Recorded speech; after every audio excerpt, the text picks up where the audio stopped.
Yo, what's going on? Welcome back to another installment of the Undersea Reflection. I'm not gonna lie, this one's gonna be a bit of a ramble fest. Each section's main topic, I stay on topic for the most part, but I mostly just kind of go on a lot of tangents throughout it. So be prepared for with that. It's gonna be pretty long-winded. Each section's gonna be pretty long-winded. So get ready for this one. It's gonna probably be over like an hour and a half of audio, most likely. I've recorded this section a little bit before I started editing, so be prepared for it to be really long. Anyways, be prepared for it to be really long. You're the real MVP if you can like sit through all of this in like one go. I'll give you a medal of honor. But anyways, I hope you enjoy this one.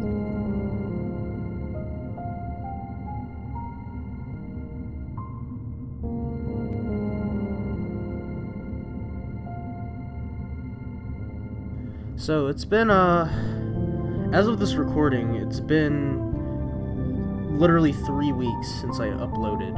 I uploaded the first volume, which was I believe it's the 7th. Let me check it real quick. I know, very professional that I'm checking it as I'm recording, but why not? So it's the 6th. Okay, and today's the 27th. So it's been 21 days. Yeah, so it's been like directly 3 weeks since I uploaded the last one. And in that meantime, I have literally done nothing to like this is like my first recording since then, which is kind of concerning since I kind of wanted to make this like a regular series. But hey, I guess that's kind of just me. It takes a little bit to make stuff sometimes. But that like leads into a broader topic, as it leads to this broader topic that I've been thinking about when it comes to how the rest of this series is gonna go, and that's the idea of like speed versus substance. How fast should I be making these? How quickly should I be cranking these every week? Should I be cranking them bi-weekly? Maybe 3 weeks? Well, I mean, I can't do it 3 weeks now since this is the 3-week deadline. So it's probably going to come out, like, by the time this comes out, it's probably going to be somewhere in March. Hopefully early March, if I can, get my act straight and finally, edit it really quickly. But, yeah, how long should I make these? Like, how long should the downtime be? Because, I've read somewhere and been told the best way to succeed at something is to just keep making it constantly and like learning along the way until you perfect it. At least, that seems like the common perception. With like, the whole like Digibros, the Digipro motto of human content machine, always crank shit out. And just make money off of it. Well, I'm not making money off of this, but yeah. So, should I be making these faster, or should I give time to, like, give myself some breathing room, sit down, and really ponder what I want to talk about? Yeah, so that's, like, what I've been, like, struggling with. Like, how quickly should I start making these? Should I find, like, a good deadline, or should I take my time and just, like, figure out what I want to do first, and like what topics I want to bring up, and that should be yeah. I thought I was gonna go very much. I thought I was gonna have a longer time doing this, but I don't know. It's pretty cut and dry in what I wanted to say here. It's like a question I've been asking myself because I mean, I could spend more time like thinking about, like, I have like a whole list of things I wrote that I want to talk about that I probably could give like a very long, like, detailed explanation of, and more time would be good. But at the same time, I do want to crank these out pretty frequently, so so my audience of 10 people could appreciate my lovely voice every other week, because that's also a goal. Like, you know, I want these to be like frequent, because if I start working frequently, then I can get out more content, and if I get out more content, I'll build a portfolio, and with building a portfolio of content, I could finally like reach my dreams. So, you know, if I work hard and like speed up the process and, you know, get everything, get this out as fast as possible, I'm closer to my goals. I'll achieve my goals. But at the same time, I do care about the quality of these things, quality of this podcast. I do want to make it like mildly interesting for the audience to listen to. I think one of the main problems I had with the last podcast was just kind of running out of steam when it came to like the very long topic I was discussing.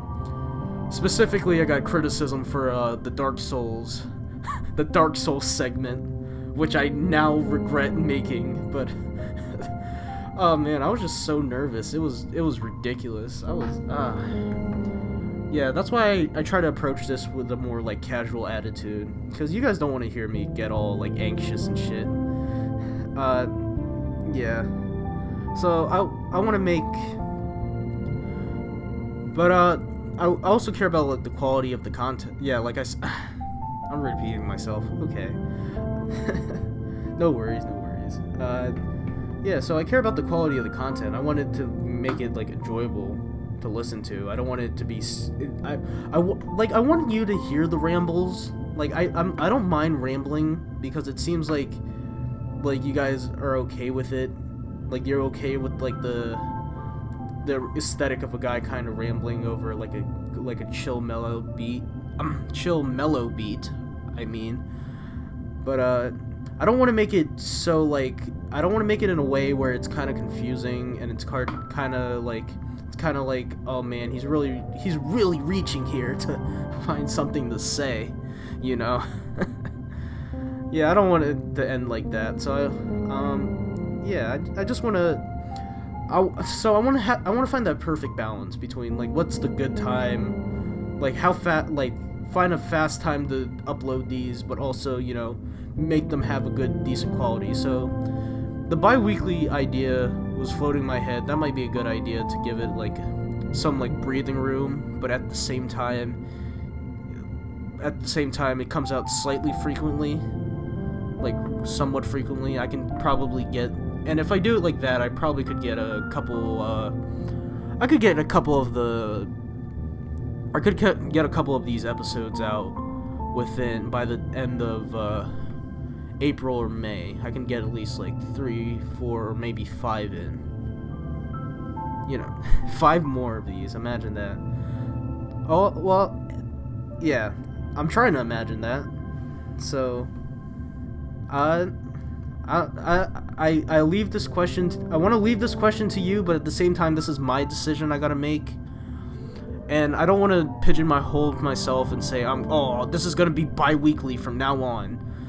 It might give me an incentive to like work faster a little bit, yeah, but I don't want to miss the deadline and disappoint everybody. So, so I'll give this more thought.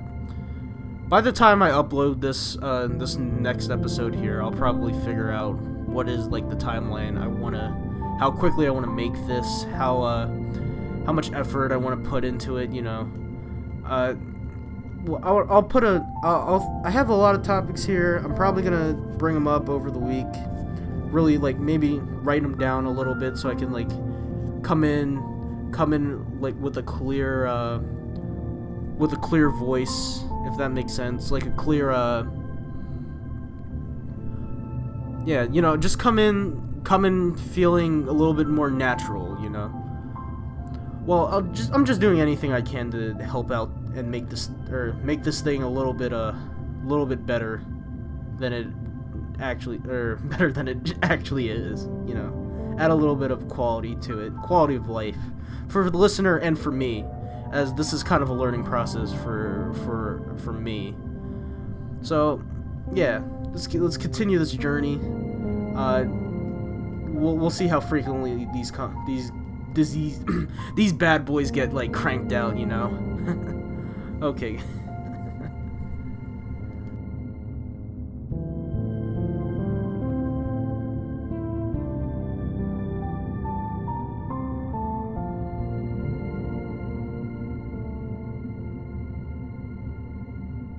Money trees is the perfect place for shade, and that's just how I feel. Yeah. Okay, recently I popped in Chrono Trigger into my emulator, not the NES.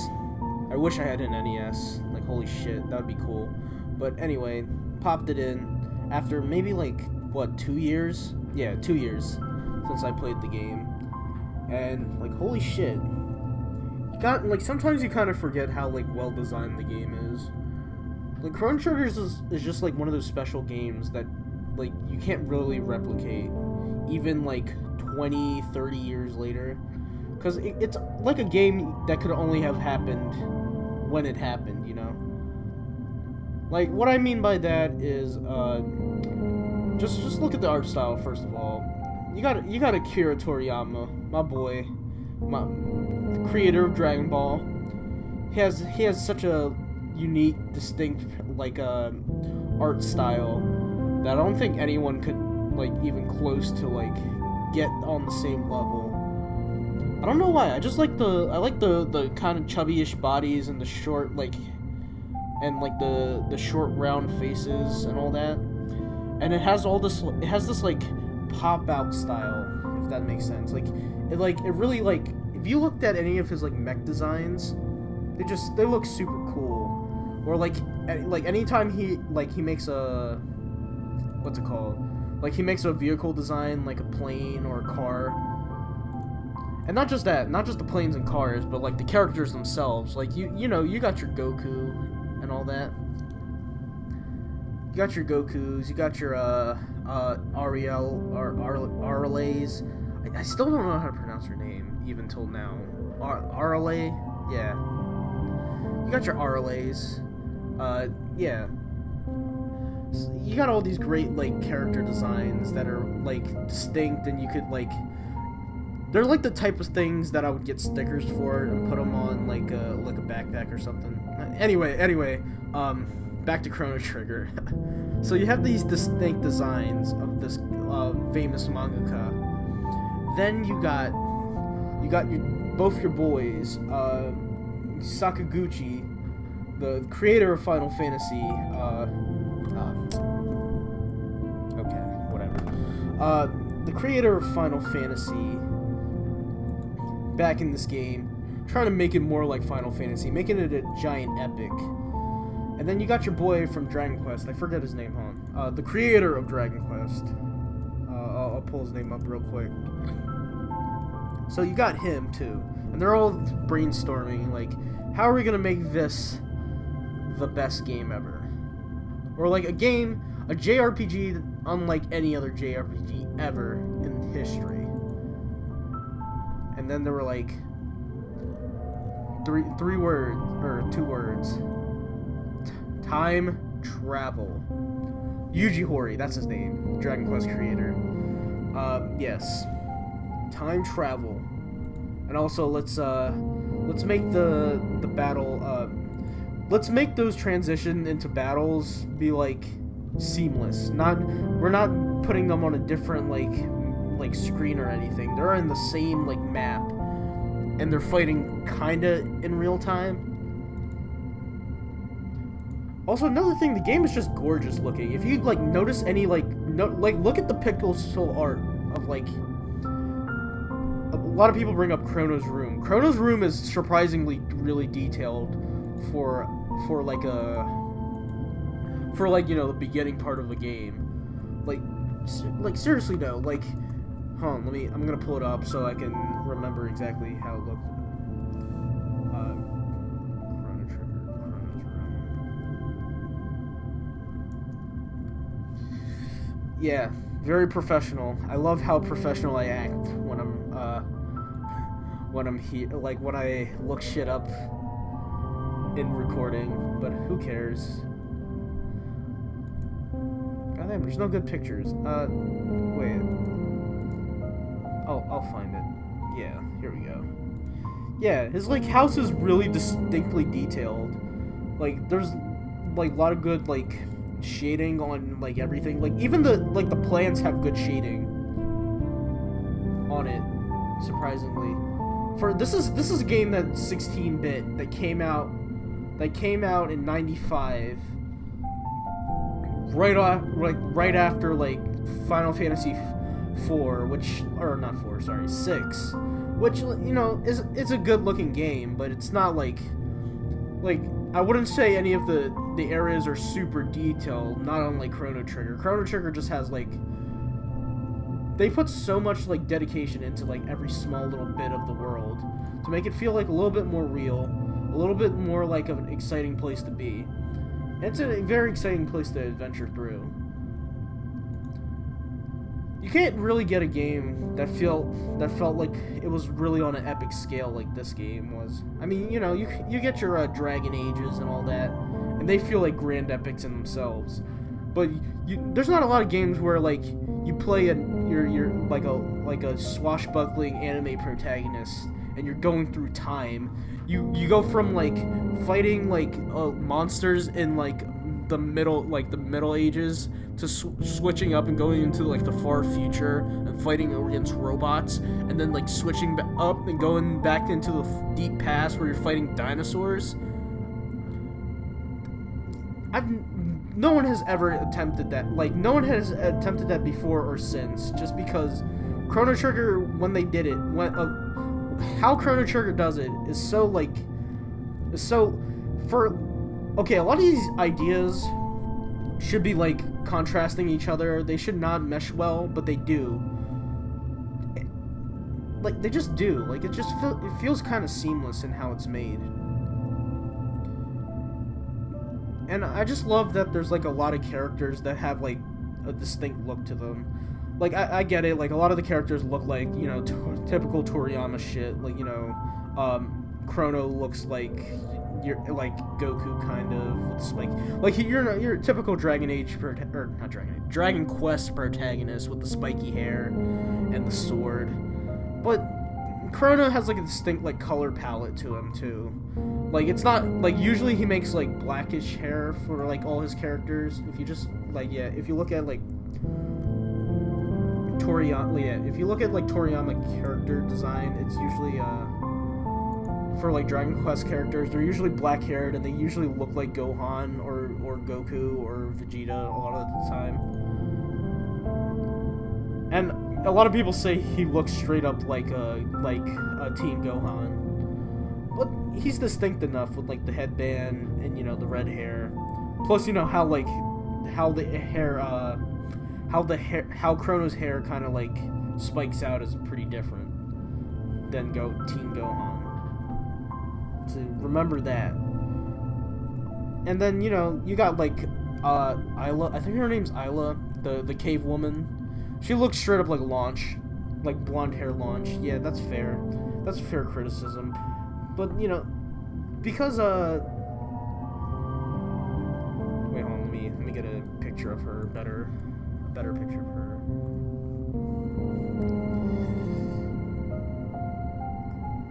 Oh shit, I forgot to put in Chrono Trigger Iowa. So yeah, because she has like all that cool shit around, I don't know, she just looks a little bit more distinct, like, than kind of just, she doesn't really look like a Launch clone, if you ask me. Probably because I feel like her body's a little bit more shapely. It has a little like undertones of like more muscular than Launch. Yeah, Launch is pretty like has a pretty curvy design, while like Isla's pretty angular, I would say. Yeah, he could take his own basic concepts he created before and rearrange them and make them feel completely different and new. Makes everyone feel kind of distinct. Yeah, their eye colors are not even the same, anywhere close to the same. Plus, their curls are really different. But yeah, all these Discord things. notifications. Anyway, point is, I like the character designs a lot. Like, especially the ones that are like against the grain for Toriyama, like Frog. Like, if you ever wanted to imagine what a persona, like a anamorphic, is that the word? Yeah, anamorphic like knight would be like. Frog is like a great, perfect example of one. He has the cape, he has the cool sword, and he's literally a frog. Well, one gripe I do have with the game is just naming him Frog. Like, you could have thought of anything else. Like even Sir Frog would have been better than just Frog. Like, that's kind of dumb, but whatever. Even perfect games have like weird flaws to them. What else? Also Robo, probably one of the best robot designs ever. Like, it's weird enough, like, it looks alien enough that you can't mistake him for being a robot, but it's human enough that you can't help but like project, like, have a like positive emotion looking at him. Those are the best robot designs, to be honest, or like robot designs that like they're different enough for sure that they, like, you can tell they're a robot and they're not just like a human with like a metal looking skin, but they're also like, they're not too alien that it alienates the audience and makes them not want to like root for them and all that. Like, you want to make them still kind of like relatable, so you give them like a kind of humanoidish face, and Robo has that in spades, where also I love like the little like engine piece he has, the exhaust there. I like mech designs that have like, there's like a clear, like, there's a clear, like, how do you say it? Mech designs that have like a clear, like,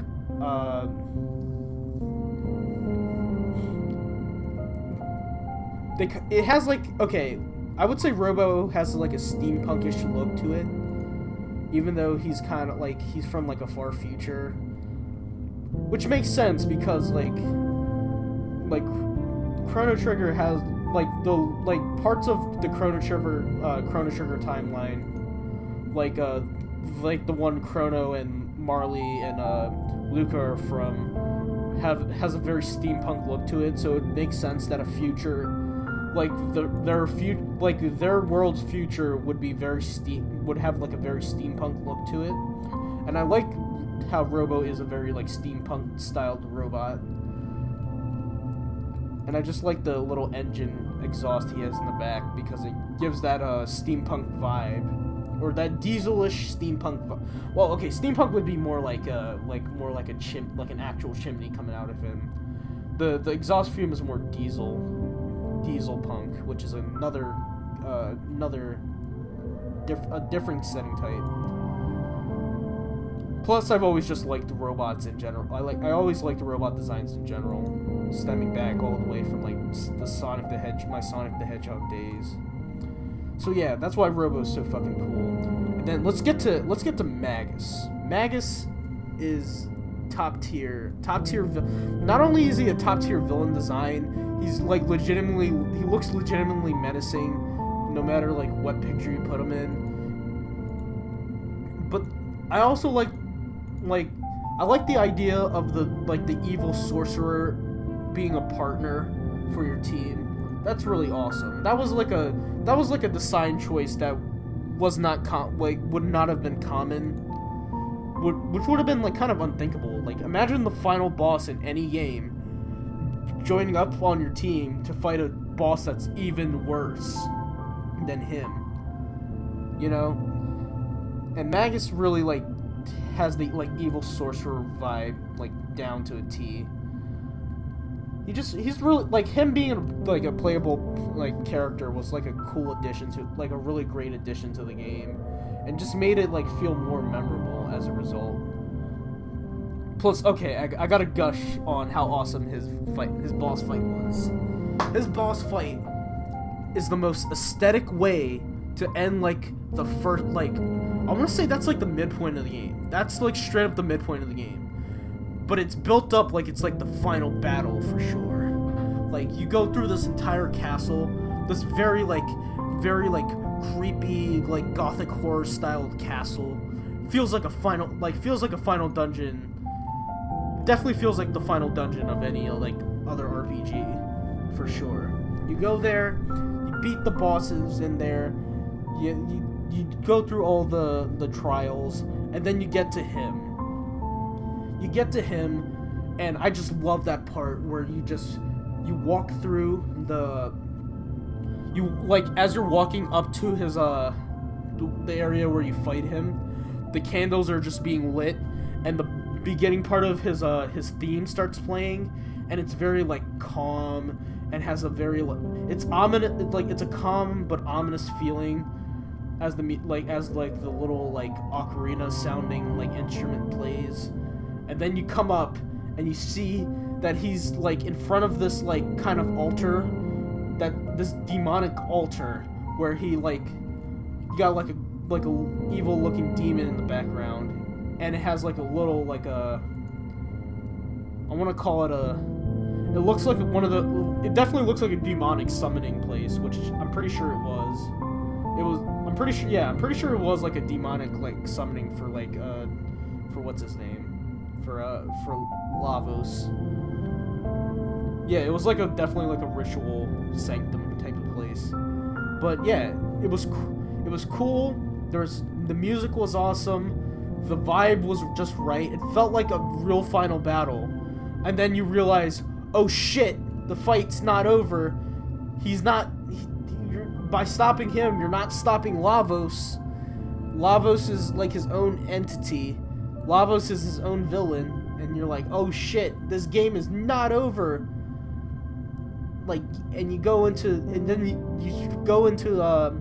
I guess, spoiler alert if I haven't already made it clear that I'm kind of spoiling all of this, but when you get to the part where, when you go to Zeal for the first time and you're on floating islands, which is my aesthetic, 100%. I love floating islands, just in general. The concept has always been cool to me. Just, like, yeah, in any piece of fiction. I don't care how played out it is. It just always looks awesome to me. It just, like, that screams I'm in a fantasy world when I see floating islands. Anyway, so you go to Zeal, floating islands. Music is, like, you got this little what's the word? Like, what's the name of that, like, Indian violin type thing? I want to say scimitar. But I'm pretty sure that's, like, the sword. Yes. Yeah, scimitar's the sword. Whatever, sitar. I think it's sitar. Sitar, yeah. You have this, like, sitar sounding, the sitar sounding instrument playing in the background as you travel through this, like, really magical place. It's, like, the most magical part of, like, the entire game to me. Both like, in-game with, like, you know, it being a floating island and all. Like a floating continent, I should say. It was literally like a floating continent, like several floating continents you're walking on. And, also being, like, the most, like, metaphorically magical. Like, they don't tell you exactly where you are when you get there at first. You're just, like, exploring this place, and you're like, where am I? This place is so cool. And then you're like, yeah, everything is awesome. And then you go to, like, the first town, and they explain, oh, you're in Zeal, a kingdom where everyone uses magic, and you're like, dude, that's so rad, you know, like, fuck, damn, I'm geeking right now, if you can't tell, shit, I'm already 20 minutes in just talking about this game.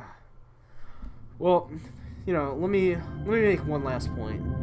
There's this perception that these games, like, a JRPG like Chrono Trigger, or Final Fantasy VII, or 6, or whatever, like, JRPG played when you were, like, young. Like, okay, these games that came out in the 90s haven't aged well, and the only reason why people keep bringing them up is because they're they have their nostalgic filter on. They were very young when they played this game, these games, and that's the only like saving grace. Or sorry, not the only saving grace. I mean, they're just fanboying over these games they liked back then, and they haven't aged well today because my graphics or like my storytelling, or because apparently having full-on cutscenes is somehow makes a game have better storytelling inherently than text, which is dumb argument. But I played this game when I was 18, like 2 years ago, and to me, I was blown away with what it was. This epic adventure that mixes fantasy with sci-fi, and it's just like a game you can't like put down as soon as you start playing. It's not a long game either. You can blast through the entire thing in a couple days, if that. You could even finish it probably in 2 days straight up if you know what you're doing. It's not a very long game, but it gives you so much content. Like what it makes up in quantity, it has in quality. With like the multiple endings, the distinct art style, all these like lovable characters that you can play. Most of them have like a loyalty mission, kind of. It's not a straight up loyalty mission, but it's like a side quest that finishes, like wraps up their like character arc, which I love, by the way. I love like when games like have like clear character arcs for their characters and they finish them up. Well, for most of them. Magus doesn't get one in the original the original edition of Chrono Trigger. I think he gets one in the DS version, I would call it a remake, yeah, since it adds a lot of content. So yeah, I would call it a remake. The DS remake, I believe, it gives him like an extra like mission where he can it finishes up his subplot that kind of the first game kind of left or the first edition kind of like left hanging and never resolves. So that's cool. And anyway, I just love like everything about the game, the music, the story, the characters, the art style, the mechanics. I didn't even get anywhere close to I didn't even talk about the mechanics for the most part, because like as good as they are, they're also, it's kind of like Dark Souls in a way, where like everything feels like the sum of its parts. Like nothing feels like out of place in the game. Everything, there's no ludonarrative dissonance. Like everything feels seamless, and it feels like it all adds to like the experience of the game. And that's what I love about Chrono Trigger the most. It doesn't feel like a game. It feels like its own like, yeah. I guess experiences saying experience is kind of redundant, but that's what it is. It's like a magical experience you can only like live. You can always like live through. You can always like play the game again and like enjoy this artistic experience that only could have been made once at the time it was made. So yeah, Chrono Trigger. Greatest of all time. One of the greatest of all time. And also, I know it's funny that I have the Chrono Cross music playing in the background, but I've never actually played Chrono Cross, and that still bugs me to this day. I still want to play that game so bad, but I can't find any. I can't get it on, like, PS4 doesn't have it. My local game place that place has all these retro games. It doesn't seem to have Chrono Cross, and even if it did, it'd probably be really expensive, and I don't want to like spend all that money just to play like a game, play a PS1 game. To be honest, even though that game is absolutely beautiful and I love the aesthetic of Chrono Cross, I wouldn't like want to spend like $35-$40 on like a way older game that I could get for way cheaper somewhere else. Or, you know, I could always like emulate it, but I haven't tried using the PlayStation emulation yet. Yeah, not yet. I don't think my like little laptop here could even like handle that, but I don't know. I can always check it and try it out. Shouldn't be too much, honestly. Though I'm expecting like frame drops. But anyway, okay, that's enough. I gushed about Chrono Trigger for long enough, you know. Got a little rambly, but yeah.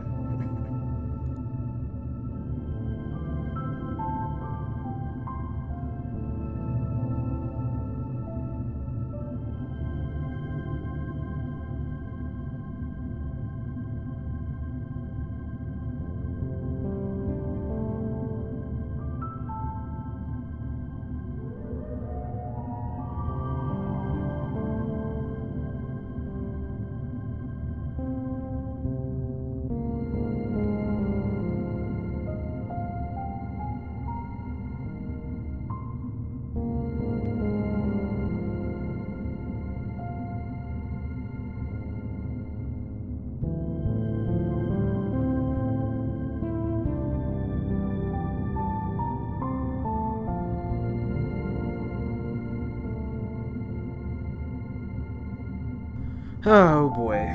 Okay. Back at it again. Okay. I had a lot more energy coming in this, but the caffeine I was drinking earlier kind of wore off. So, yeah. I might sound a little sluggish doing this, but anyways. I just realized after like listening back to the Chrono Trigger part, I didn't even mention the music, which is probably my favorite part of Chrono Trigger. Oh well, I'm not gonna get on that tangent right now. I gotta focus on something else. So, picture this. I'm at work, and obviously I'm bored as shit, cause, you know, that place is not my vibe. So what I do to cope with the crushing reality I'm wasting my life is that I just start going on my train of thought starts to kind of wander and go into all kinds of different directions. So, let's start at a starting point. I started at racism, okay? Funny that. So, I got tipped off. Like, I was really thinking about something somebody I knew said. And I interpreted it as somewhat racist. Like low-key racist. Like, you know, not the you're a fucking nigger type of racist, but like the snide one. Like, I think someone would call it a microaggression, but I don't like that term. Even though sometimes I can understand where that term comes from. Like, some people can act somewhat condescending. But I wouldn't use microaggression, because that term kind of gets thrown out wherever. But, tangent aside. Let me think of, I got to racism. I started thinking about racism on both sides of the play field, as they would say. So I thought about, not only racism that like the majority would have, like white, like, okay, let me not get too political, but white people, there's some white people, not all, I will put that out, not all white people. I'm not that kind of guy who would, like, generalize an entire group of people for the actions of, like, some. But you can't deny there are some white people out there who are legitimately racist.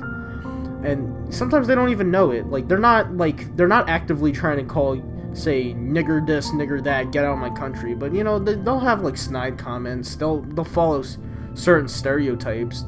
They'll think of you in certain stereotypes, And then I thought about the same applies to black people. Like, black people can be, like, I'm gonna throw this, I might get a lot of shit for saying this to certain black people because they don't believe it, but trust me, black people can be fucking racist motherfuckers. Not only to white people, but to black people themselves, but that's a whole different conversation. But what I was thinking on the black people being racist to white people, because where I was going with this, because a lot of black people subscribe to this notion of cultural appropriation, and that's where that's where my train of thought kind of led off into.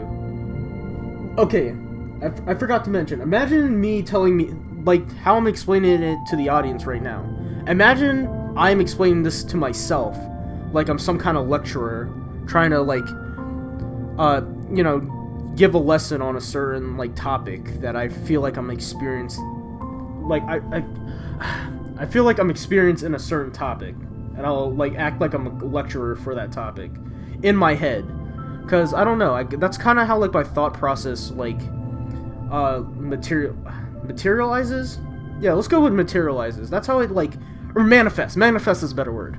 That's how it manifests itself as when I go on a long train of thought.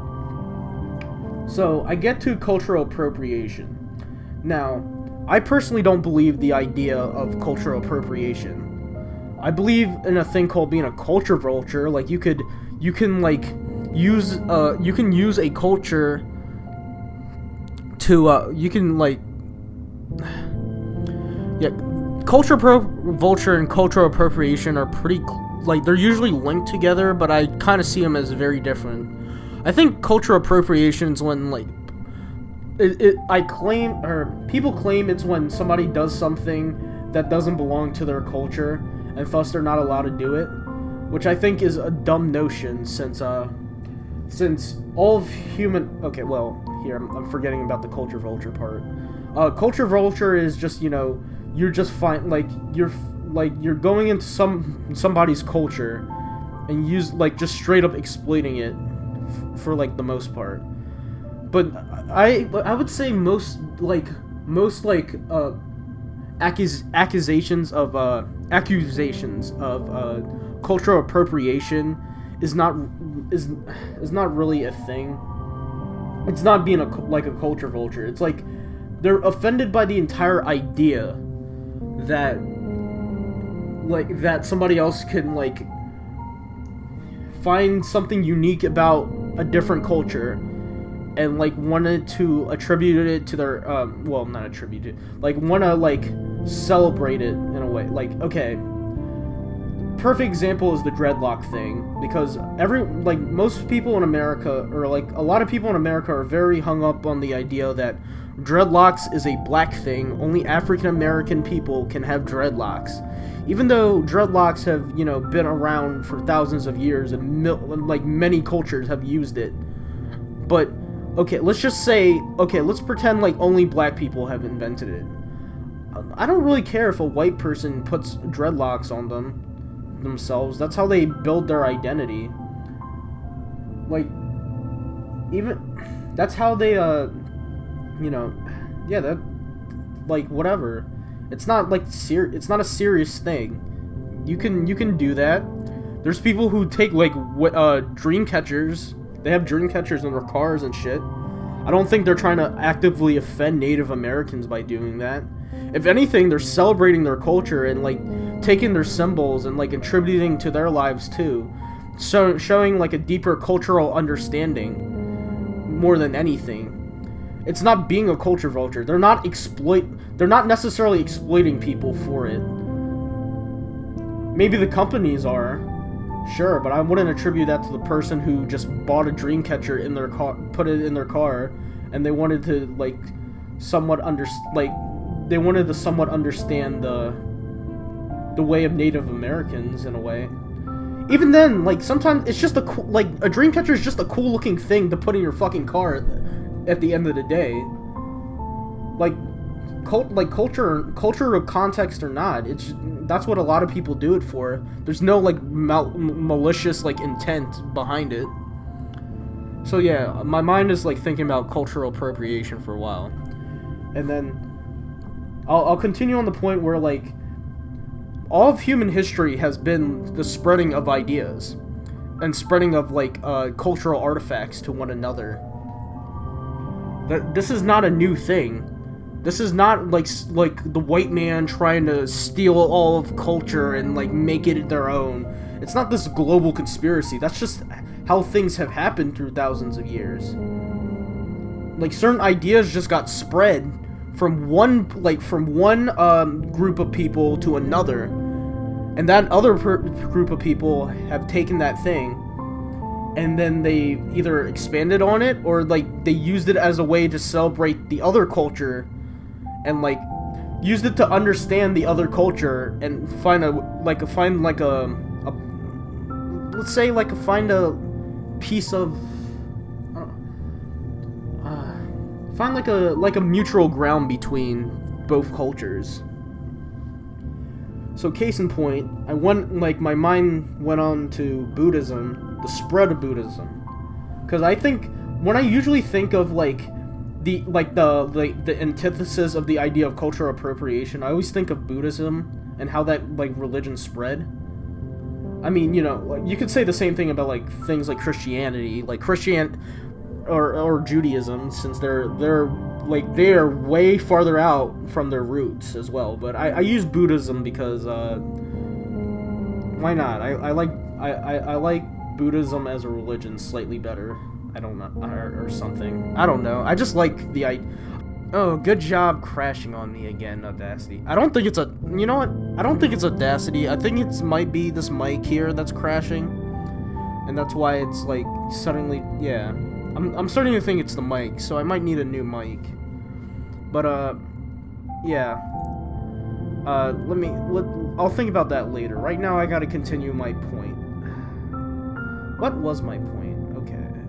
It was Buddhism, yes. The spread of Buddhism into China. And like some fucking soy boy SJW type of dude would say, hey, shouldn't China never have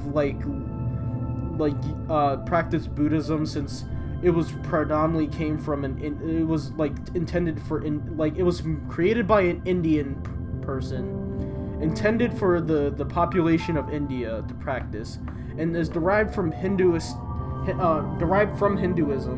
It's kind of like an offshoot of Hinduism that got really big.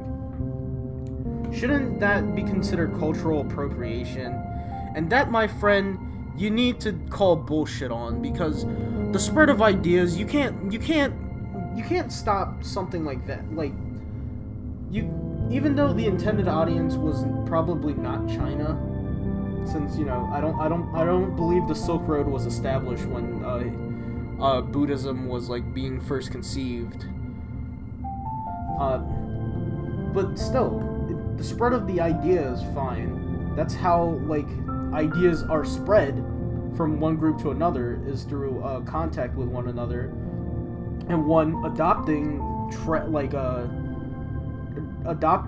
cultural customs and cultural like ideas like that, like Buddhism, into their country.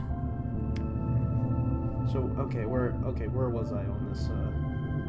I have a little. I made a little I made a little notepad, where my thoughts went that when I was like thinking all this shit. So spread to East Asia.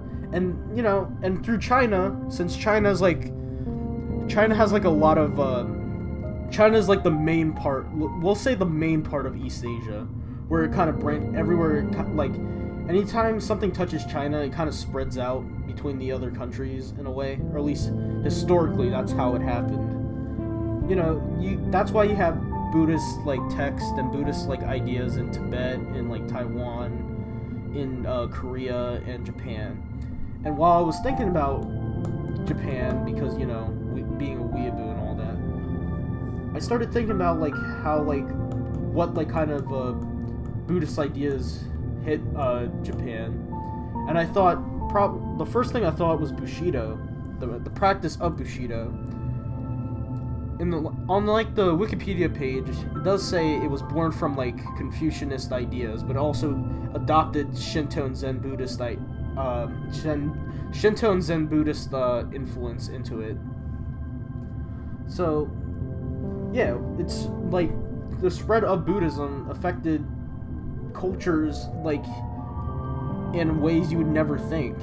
And then we have, like, there's people out there who have nerve to say, like, you're not allowed to do this. You're not allowed to, like, spread, like, certain ideas or use certain cultural customs that you're not a part of. I just can't gel with that. Like, that's not a state of mind I want to be in. That's very, like, authoritarian. Like, there can't be any mixing. People can't do certain things because tradition and stupid shit like that. The same people who are saying they're progressive in that sense are also the same people who are causing like regression and stuff like that. And that's its own thing. I don't want to get too political here. It's just like that. I just wanted to illustrate that's how my train of thought went. That, like, today, just like thinking about stuff like that. That's just how my train of thought usually goes. I go from like one topic to another topic to another topic, and that whole train of thought was probably like 30 minutes to 40 minutes of just me thinking about that.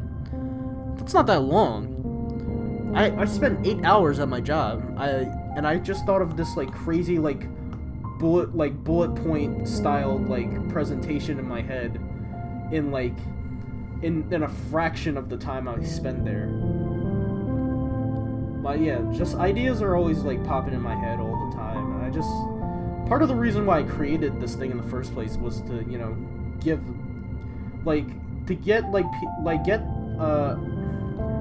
you, who probably doesn't know me that well, to understand my train of thought.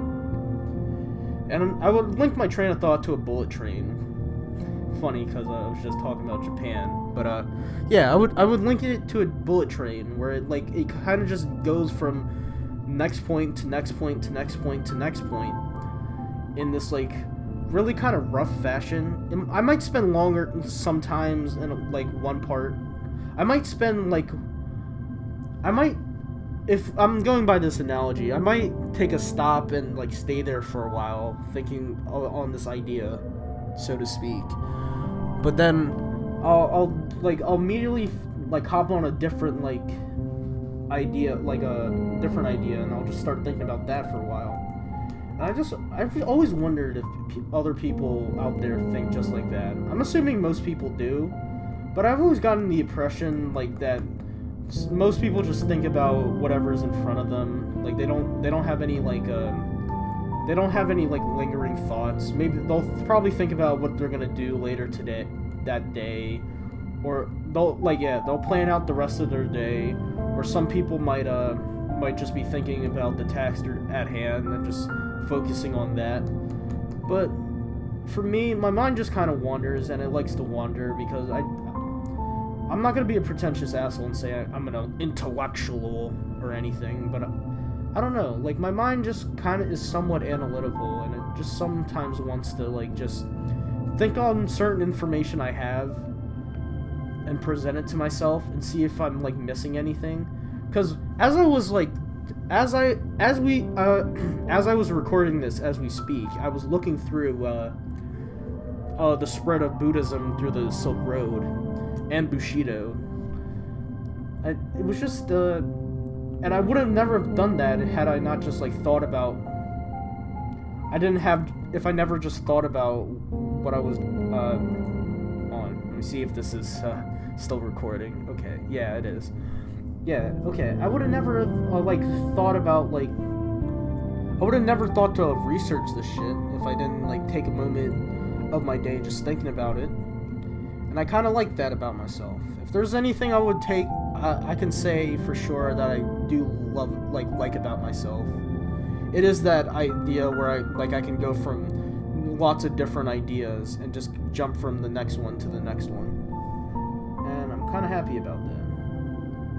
I hope, as I keep doing these solo podcasts, I can really cultivate that same feeling I get when I'm thinking of different topics in my head when I'm bored into an audio format so you as the viewer can understand how I feel, or my thought process. I shouldn't say how I feel about things, because sometimes I want to actually research and bring research. But then again, I could just make analytical videos for that. I don't know. That's just what's been going on in my head today. Just a lot of thoughts. Well,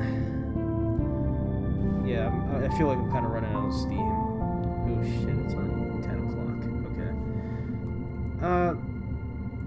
Yeah.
Oh man, I'm noticing how bad the audio quality is.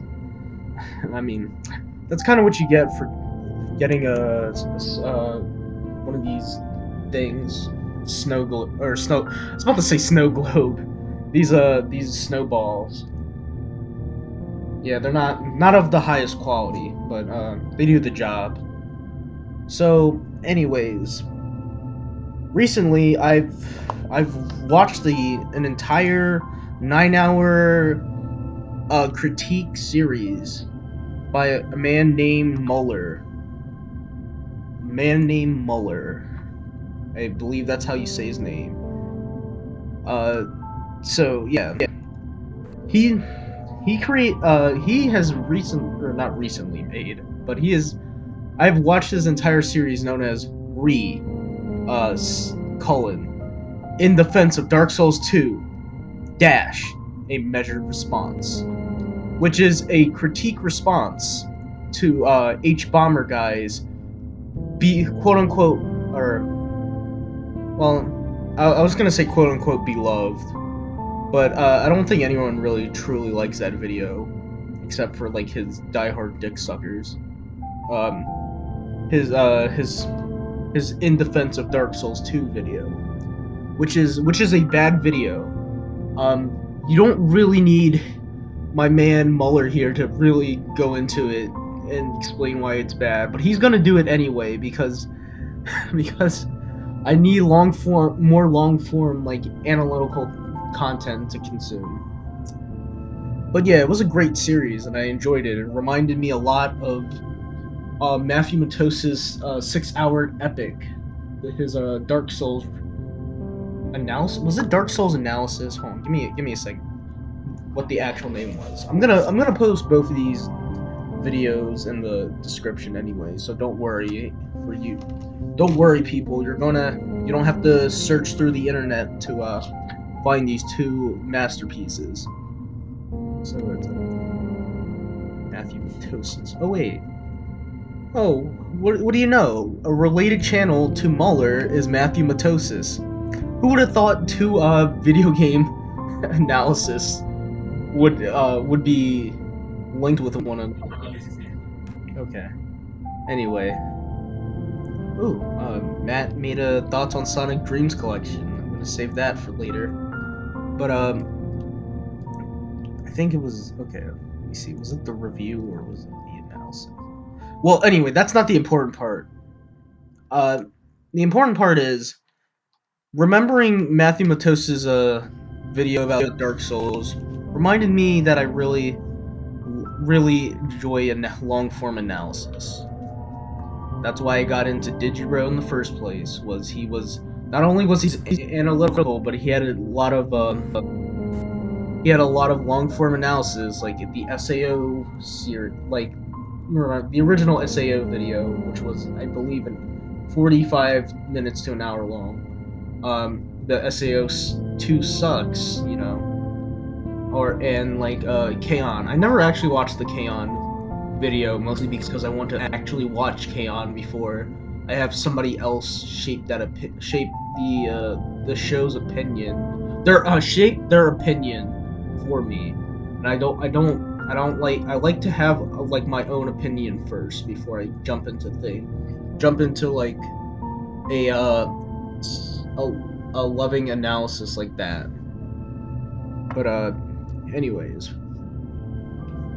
what else? So since I want to say like 2011ish, I've been into analytical videos, and all this reminiscing made me reminisce even more so about my early days with analytical videos. So today we're gonna take a step back and go down, or well, not a step back. Let's take a trip down memory lane with me with Pagan's early analytical videos. Now, these videos, a lot of people would not even consider them anywhere close to analytical or critique based, possibly. You might see like similarities in it. You gotta understand, this was like my early exposure to like videos that made me like think about deeper things, like deeper meanings and things. These were like content creators from the early days before we had your Joseph Andersons or your Mathematosis or your I don't know, your Clear Prince Gamings or your analytical type videos. Yeah, I mean, yeah, your Digi Bros, because this was like, I mean, I guess Digi was around in the Pony days, but I was not an MLP guy, so I was not aware of him. Who, like, very different from today's type of analytical videos, or like your Every Frame of Paintings, or your what's that guy's name? Nerd Writers. Yes, this was before that. These were my early exposures to like thinking critically and deeply about things you like. A lot of these came from the year of 2012, and I think one of them came from 2010, but I watched it in like either like late 2011, early 2012. Actually, you know what? I watched it in 2010. Never mind. Yeah, I definitely did. But yeah. So starting off first is my good friend TJ Kirk, aka the Amazing Atheist. And I know what you're saying, but TJ's not an analyst. Correct. He's definitely a critic though. He was as you could tell by his name from back in the day, he was definitely a critic of religion in itself. But he made what really stuck to me was, besides religion, he also critiqued Justin Bieber, which a young pagan was into shitting on this person who was like everyone seemed to be talking about all the time, and it was kind of obnoxious. And it was back then. It was really what's the word? It was really popular to hate celebrities of the time. I guess it's the same now, but in my experience, people are even more obsessed with celebrities. But maybe it's like a change of mindset. Like back then, it seemed like there was just as much backlash against celebrities as there were like celebrity worship. But I digress. Like the series that stuck out to me, and I did say series, I'm not talking about one of his one-off videos where he was dicking around, even though this is him kind of dicking around too, but it had a core theme to it. It was I think I dubbed it the People Are Idiots series, because it would go from it was several videos that started from Babies Are Idiots, then continued to children are idiots, then continued to teens are idiots, then it continued to adults are idiots, and then it finished off with elders are idiots. And it was like it's a great social critique on the human condition, or at least the generalized idea of the human condition, and how there's no like perfect time in people's lives. It's all kind of arbitrary and dumb. And as for an edgy 13-year-old, this was like, or 12 to 13-year-old, this was like the coolest shit ever, and it made me really ponder about the worth of my life and other people's lives for a little while. I feel like this was like the first like truly analytical video series I've watched. Even though it's vulgar, it's dumb, there's a lot of bad jokes, here and there, and it's like it's TJ Kirk, and he's like an edgy motherfucker who's all about shock humor and just having like these really outlandish well, it used to not be as outlandish, but like a lot of the jokes are kind of like feel really dated and hit or miss. It did actually make me think a lot about like life, especially helped me as a teenager when I was finding my place, I guess. The next one after that was a little known another. Okay, I shouldn't say the next one. These are kind of out of order. I think. Yeah, these are out of order for the most part, but the one I remembered recently is the extra credits. I was a very big extra credits guy because, big video game boy growing up, and I've never I've seen a lot of video game reviews. Those really don't mean anything to me anymore. But I never saw any like deep like analysis of like game design until like extra credits came around. Well, early season 1 was mostly about the community surrounding game design. It was more about the community surrounding game design and things like diversity and like writing, which were at the time I don't think people focused on a lot. Nowadays, I think you can say most video games have like at least a decent, pretty good story. That's not like story component. I don't think about as much as I would like how, or like okay, like I don't think about like cutscenes in terms of story, but like how the mechanics and the story like intertwine with each other, thanks to good old Mr. Beaton. But it's back then when I really wanted to be a game developer, and that was like a dream of mine, along with being like a novelist, which I don't know how I was gonna. I could probably do both, but I'm not really going out of my way right now to be a game developer. At least at the moment, I don't see myself doing it just now. But anyways, good old extra credits gave me an idea of what it was like in the industry, because the writer for that was an industry guy, so he knew cool he was a developer, or he is a developer. Forgot his name. I'll look it up later. But he's a developer, so he has like his experience with like I guess game development. So he could give you like good insight into what they do in the industry and like different things to keep players invested in the game, and what video game developers in the future could do to improve games. It's a very interesting channel, even though a lot of people seem to hate it now for its politics. Since I have never really experienced the SJW side of extra credit, I don't really see why that critique is way bigger than everything else. I guess I don't know. I'm not against diversity in video games unlike a lot of people who will scream, "Force diversity! Oh, get that out! I don't want my main character to be a black girl with an afro. I don't want one of my side characters to be a black girl with an afro."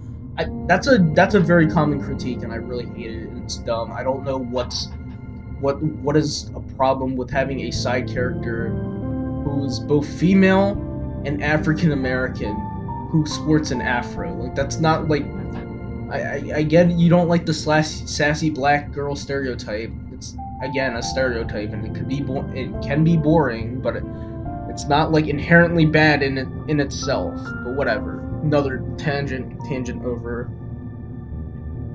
Yeah, the video I remember the most, I think the first video I watched was like the AAA, what the AAA games and indie games can learn from each other, which I feel like is very applicable now, since you got Steam and all that shit. So you have like a big choice between, like, big selection of like AAA and indie games. And they're all and it's constantly feeding into itself. So, you know, video games are kind of at a good spot right now. So I more or less don't have to worry about. You don't have to worry about like the industry like eating each other out. Like the industry going really stagnant just yet. I feel like right now video games are really diverse, and you got a lot of like options. You know, you can play your typical Call of Duty shooter, or you can play your Overwatch, which is like a colorful team shooter. And on top of that, you can play a lot of different RPGs made by both AAA companies like Square Enix to indie people who indie people who made like Wasteland and stuff for your old school Western RPGs. So yeah. So it was kind of prophetic. I think prophetic's the right way to say it. Prophetic in a way, and I enjoy that. Yeah, extra credits is pretty good. Still, I don't watch it as much anymore, but I do occasionally see the extra history episodes, which are top tier, and everyone should watch them if you have like even like the smallest interest of world history, because they really know how to spin the narratives of like every like single like story they're talking about. Like, I don't think I would have ever cared about like the Broad Street Pump at all if extra credits didn't bring this whole like great narrative that was like one part like mystery story, another part like deep tragedy, and another part like a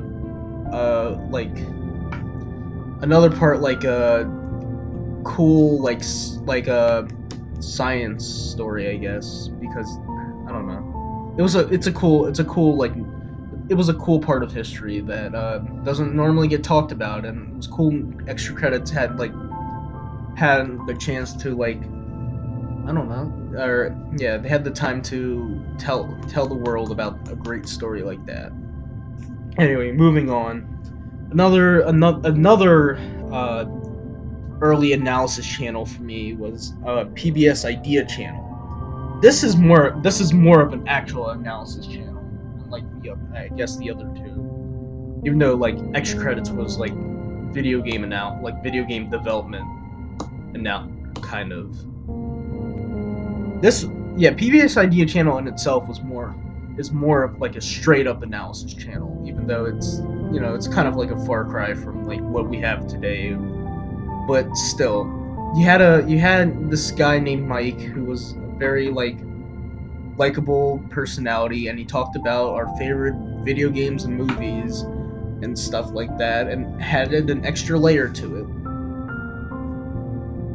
Like one of the damn, my leg's falling asleep. Fuck, it hurts. Okay, back on topic. Another one video I remember specifically was my first video I watched from PBS Idea channel, which was the Adventure Time episode, and about how the entire series main theme is of nostalgia and like reminiscing on like childhood, or like just both on a meta narrative and like a simple story typical narrative or typical story narrative, I guess. It's like a core theme, especially when you think about characters like the Ice King and Marceline's backstory, where like Marceline remembers the Ice King when she remembers the day when she was a young girl traveling with the Ice King before he became the Ice King in the post-apocalyptic world, and how different that was compared to now. I really like those. I really enjoyed those episodes. They were like some of my favorite in the entire show. So it's funny how that entire like episode was about nostalgia, and now I'm kind of reminiscing, very nostalgic like about my early days with analysis. It comes all full circle, I guess. Full circle.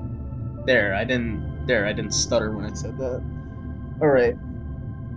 Another episode of PBS Idea Channel I enjoyed was the good old My Little Pony episode where they talked about bronies and how they were redefining masculinity. I can't comment too much because, you know, again, I was not a pony boy, but it's kind of funny to look back now. Like My Little Pony was really the wave in 2012, and it was both fun to be a brony and fun to make fun of bronies. And I'm kind of upset I didn't ride that wave. Maybe if I watched this, if I like took an interest in the show, I probably would have really liked it, really liked the community, and maybe discovered Digi earlier, and maybe got some more value out of it, on top of watching I guess, okay show from what I've seen so far. So yeah, it was kind of missed opportunity on my part, but yeah, it's whatever. People grow. And anyway, speaking of people growing, this is not a good transition whatsoever, but whatever. Another guy I remember, I think I've made it clear before, to the crows, that I was a pretty decent, like, that guy with the glasses type of guy who liked to watch, you know, your nostalgia critics, your angry video game nerds, even though AVGN wasn't technically guy with the glasses. He was definitely in that style, and it was a more refined version of like most of that like website. But one guy that I respected the most, the guy I would call an analysis.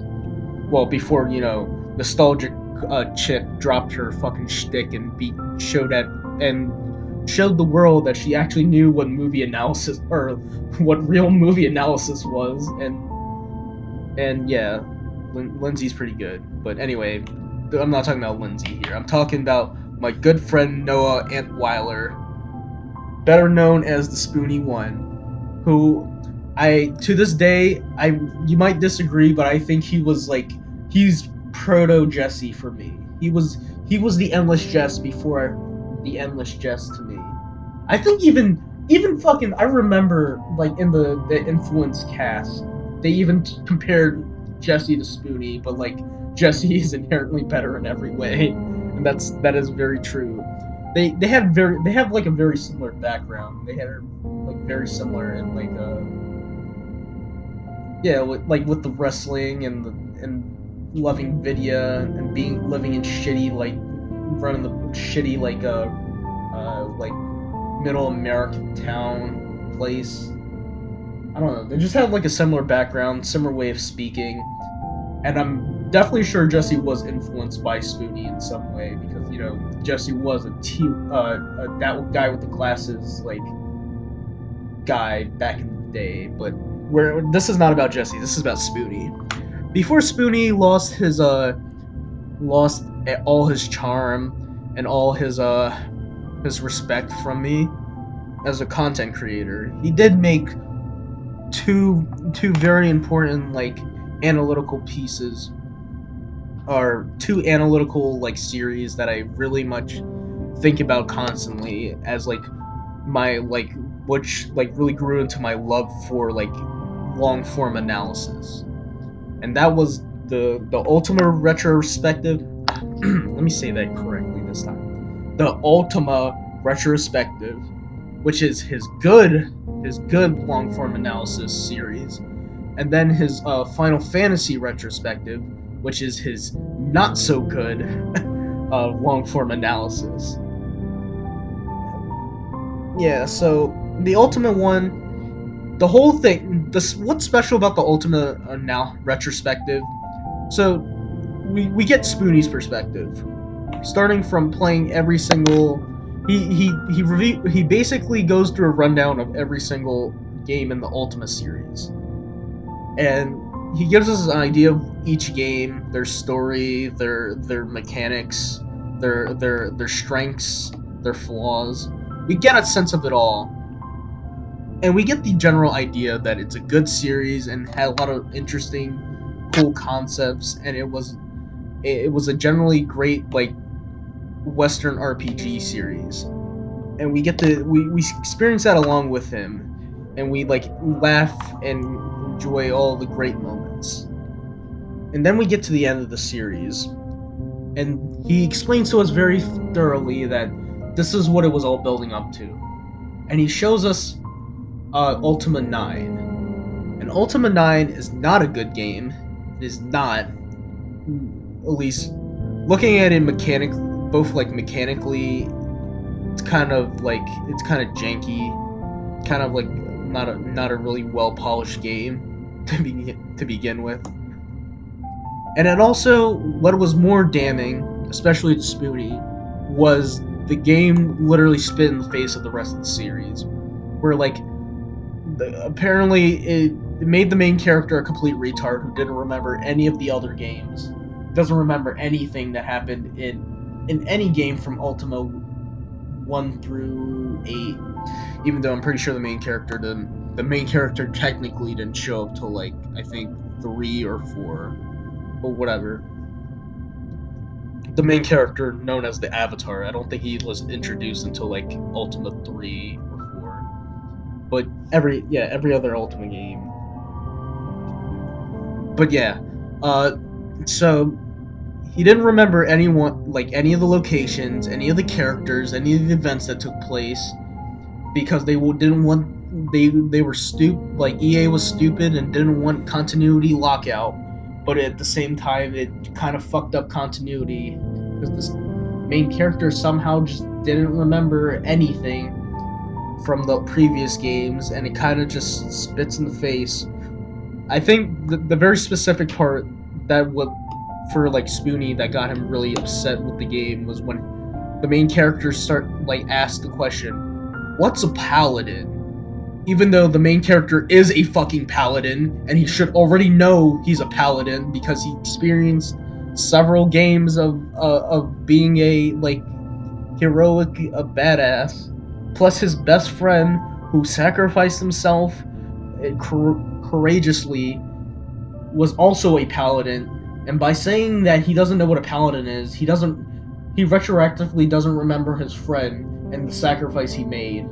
At least that's the connection Spoonie made, and I think it's a valid connection.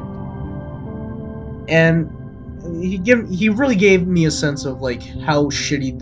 Not only was this game really shitty from a gameplay perspective, but also from a narrative, from a long-time fan. This was like the worst game ever, because it just like spit in the face of everything that made Ultima good.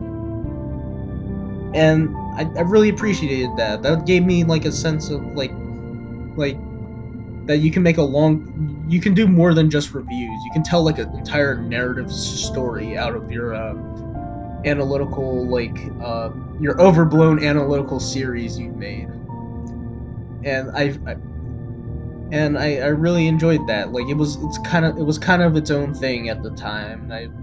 It's nothing like anything I've seen.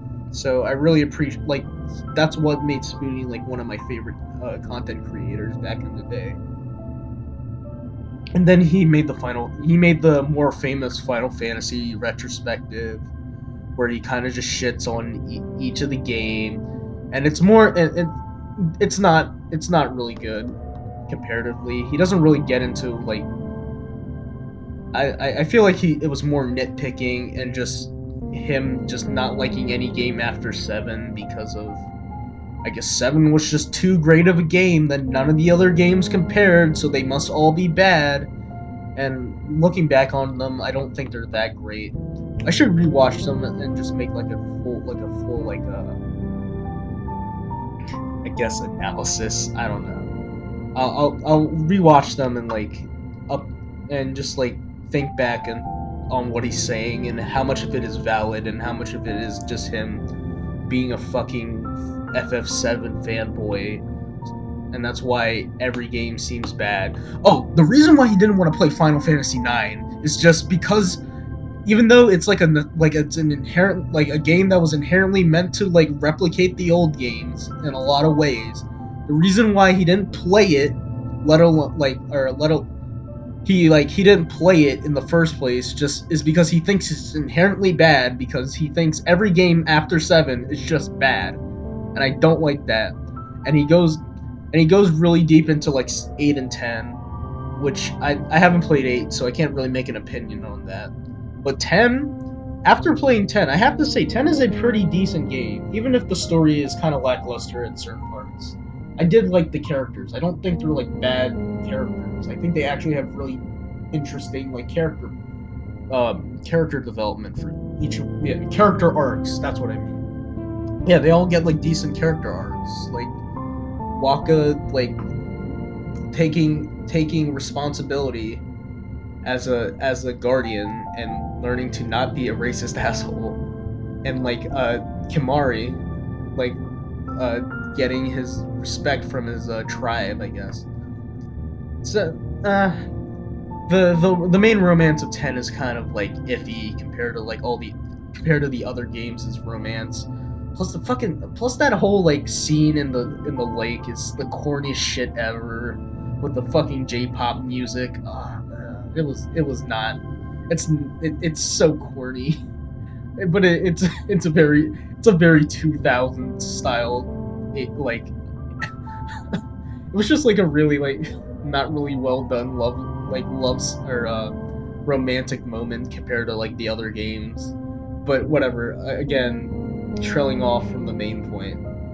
Anyway, Spoonie was an early influence in my taste for analytical videos, and I, even though he's shit now, and I kind of hate him for all the stupid shit he's been doing with like his Let's Plays and not making videos and stealing Patreon money, like promising to make a movie and not actually delivering on it, and basically just becoming completely stagnant in his life. And I really hate that. I really don't respect that. But you know, I guess if Spoonie ever switched up and turned around, I was like, you know what, I'm gonna go back into what made me the good content creator in the first place, I would actually probably eat that up, because I wouldn't mind Spoonie coming back in a way. I feel kind of like a disappointed parent, where like, you know, your kid fucked up and he's doing drugs and shit, but if he ended up fixing his life somehow, like if he even implied that he was gonna try to fix his life, you would be like all down and be like, oh, I can't hate you anymore. That type of feeling. That's the type of feeling I get when I think of Spoonie. Shit, this is already 30 minutes long. I'm almost done. I'm gonna link say the last person who's like my early influence, and that's good old Movie Bob. That's right, Bob Chipman, Movie Bob, but better known back in the day as the Game Over Thinker. Until he just straight up went with Movie Bob, because Game Over Thinker is more like his first series, and then he kind of branched off and made other series, but whatever. That's semantics, I guess. Anyway, besides being a fan of the game overthinker until like maybe like after episode 40, when they started putting in when he started putting in like this like weird nostalgia critic style like skit story, and it wasn't really good or like memorable. Well, it was okay, it was somewhat good. I would give him the part where he created the anti-game overthinker guy. Yeah, that guy, that was an interesting concept in itself. Like, and there was a clear, somewhat like decent character arc with him, but everything else was kind of like stupid and like made no sense. But I enjoyed his first like 30 or 40 videos, and looking back at how like somewhat pretentious he was. Okay, I can't say somewhat pretentious. Movie Bob is pretty pretentious in most parts, but I do agree with a lot of his analysis, and he really gives me like an idea of like a. Okay, I kind of hate his politics now, and then how he kind of like forces his like left-wing ideals a lot of the time, even though it doesn't particularly matter to the video, but whatever. My favorite series from him was called The Big Picture, which is where he would have some cool ass jazz music in the background, and he would like talk about whatever relevant thing that was happening at the moment. It's basically the precursor to his main series now called shit, I already forgot what that main series is called now because it's that boring and generic. Give me a second. I'll be right back.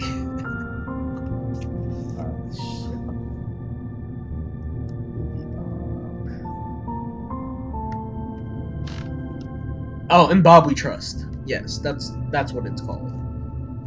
In Bob We Trust is not as cool. Is not as cool as a vibe.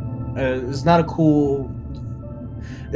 as cool of a vibe as The Big Picture was, at least to me. Which that might be arbitrary, but like I don't know.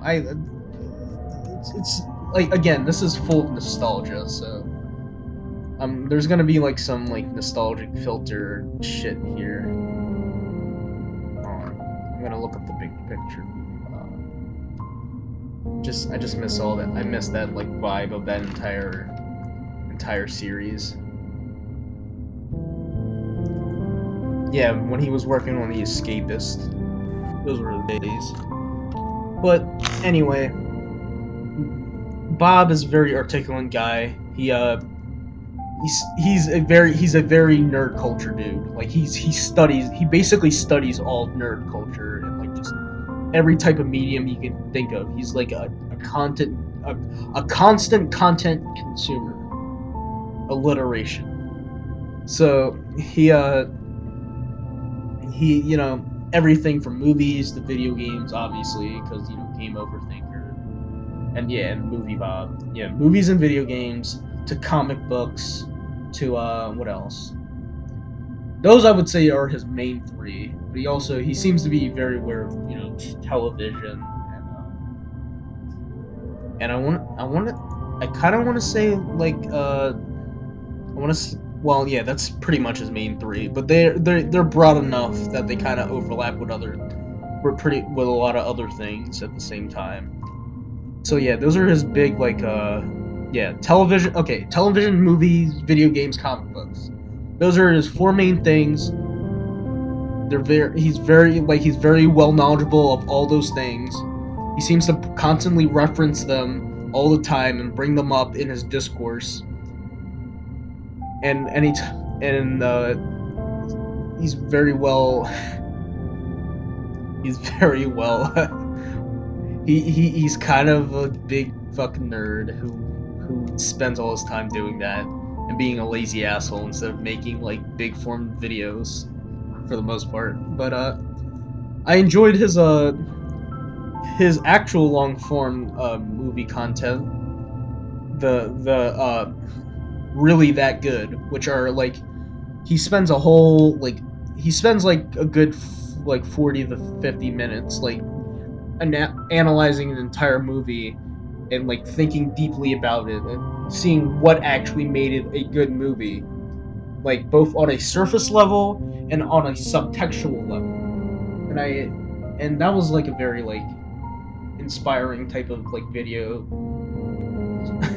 I really wanted to make like my own kind of like really that good, because like I also respected that it was kind of like a response to like all these like very negative type of videos, like, you know, your typical like rant videos and critique videos about like movies and shit like that, and he just wanted to make something that was a little bit more positive and just more constructive in a way.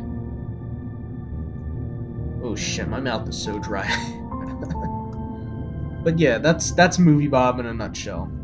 And those 5 were like my biggest influences when it came to my early like taste for analysis videos. Now, obviously, my taste has changed a lot. A lot of these guys I don't think are as good. I definitely don't think.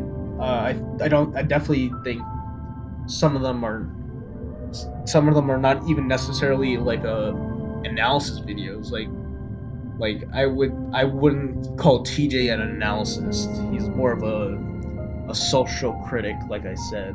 But these were like my taste of like deeper form content, like things under the surface. You know, like I wasn't done watching stupid like meme videos, but I was kind of like growing into watching things that made me think about things, ponder like certain topics and certain themes in the stuff I liked, and made me really appreciate art in itself, instead of just, you know, being a mindless consumer of art. I started thinking about like themes and what make objectivity, the objective and like thinking about like the strengths and weaknesses of my favorite works in a way. And I use this kind of critical assessment a lot when I play certain games now, because, you know, if I'm gonna ever be an artist, I gotta kind of know what works and what doesn't work, while also trying new things. So yeah, that's a little trip down the life of Pagan. That's a little like that's me just reminiscing about the good old days of a 12-year-old kid trying to find what he likes and what inspires him to make stuff. So yeah, this is probably gonna be the last of the volume. I hope this wasn't too long and too like stretched out, but you know, I kind of enjoyed it. I hope you enjoyed it too. So, see you next time, everyone.